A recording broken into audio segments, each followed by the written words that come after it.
بیع سلم کا بیان۔ بیع سلم اس کو کہتے ہیں کہ ایک شخص دوسرے شخص کو نقد روپیہ دے اور کہے کہ اتنی مدت کے بعد مجھ کو تم ان روپوں کے بدلے میں اتنا غلہ یا چاول فلاں قسم والے دینا، فلاں قسم کا چاول، فلاں قسم کا گیہوں یا فلاں چیز دینا۔ تو کہتے ہیں یہ بالاجماع مشروع ہے، بالاتفاق جائز ہے۔ عام بول چال میں اسے بدھنی کہتے ہیں۔ یہ ہوتا کیا ہے کہ پیسہ پہلے لے لیا جاتا ہے اور جو غلہ ہوتا ہے وہ بعد میں لیا جاتا ہے، اس میں ساری چیزیں طے ہوتی ہیں۔ جو روپیہ دے اس کو رب السلم اور جس کو دے اسے مسلم ملے، اور جو مال دینا ٹھہرائے اسے مسلم فی کہتے ہیں۔ بیع سلم پر لفظ سلف کا بھی اطلاق ہوتا ہے، کتاب السلم، کتاب السلف۔ بعض لوگوں نے کہا کہ لفظ سلف اہل عراق کا لغت ہے اور لفظ سلم اہل حجاز کا لغت ہے۔ ایسی بیع کو عام محاورہ میں لفظ بدھنی سے تعبیر کیا جاتا ہے۔ باب السلم فی کیل معلوم، مقررہ ناپ میں سلم کا سودا کرنا۔ حدیث نمبر 2239 متفق علیہ۔ ابن عباس رضی اللہ عنہ روایت کرتے ہیں کہ نبی صلی اللہ علیہ وسلم مدینہ آئے تو مدینہ کے لوگ پھلوں میں 1 سال یا 2 سال کے لیے بیع سلم کرتے تھے۔ نبی صلی اللہ علیہ وسلم نے کہا جو شخص بھی کھجور میں بیع کرے اسے مقررہ پیمانے یا مقررہ وزن کے ساتھ کرنی چاہیے، وزن معلوم ہونا چاہیے۔ اصل میں کئی چیزیں اس میں ہیں، مطلوب ہیں، انہیں معلوم ہونا چاہیے۔ وزن معلوم ہو، اگر وزن کرنے والی چیز ہے تو وزن معلوم ہو، تولنے والی چیز ہے تو پیمانہ معلوم ہو، جیسے لیٹر وغیرہ سے اس کو ناپا جاتا ہے، اور مدت معلوم ہو کہ کتنے دن کے بعد کس دن کو کس تاریخ کو یہ سامان ہمیں ملے گا، غلہ کی نوعیت معلوم ہو۔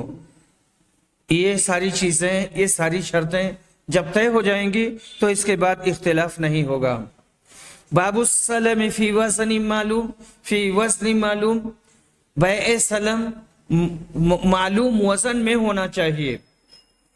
حدیث نمبر 2240۔ ابن عباس رضی اللہ عنہ روایت کرتے ہیں کہ جب رسول صلی اللہ علیہ وسلم مدینہ تشریف لائے تو لوگ کھجور میں 2 اور 3 سال تک کے لیے بیع سلم کرتے تھے۔